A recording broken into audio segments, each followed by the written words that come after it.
James Schwalm never turned his head from the prisoner's box to face the court, where today Justice Michelle First sentenced Schwalm to life in prison with no chance of parole for 20 years for the calculated murder of his wife, Ashley. Schwalm pleaded guilty last year to second-degree murder, admitting to strangling his wife, Ashley Milnes, following an argument inside their Collingwood home at around 3 a.m. January 26, 2023, just steps from their two young children's bedrooms.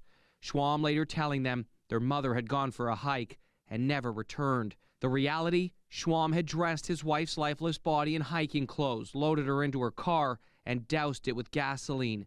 Schwalm then drove the car down an embankment, using a lighter with his initials JWS on it, set fire to his wife's remains. Schwalm admitted he staged the crash and sent himself several texts from Ashley's phone after he killed her. One text saying Ashley was experiencing vertigo, and on her way home from the hike, Schwalm told police she'd gone on earlier that morning. The court heard of a troubled marriage marred by infidelity and increasing hostilities between the couple, who had been married for about 10 years. Crown Attorney Lynn Saunders said Schwalm planned and executed the scheme to eliminate his wife.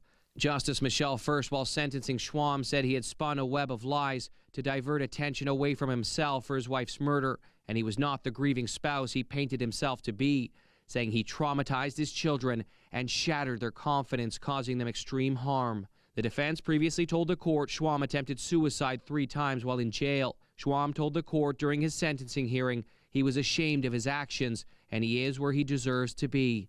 Justice First called his behavior an egregious breach of the trust of his partner and the mother of his children, saying Schwalm had a clear financial motive to take his wife's life, sought information that shaped the steps he took, devised a plan, and chose a location to stage the crash, and then set her remains on fire, even asking his wife to unwittingly buy the gasoline he later used to burn her remains. The judge saying Schwalm's actions were completely and appallingly at odds with the responsibility he assumed as a firefighter to save lives and not take them. Schwalm was led away in handcuffs as he looked over at those in attendance.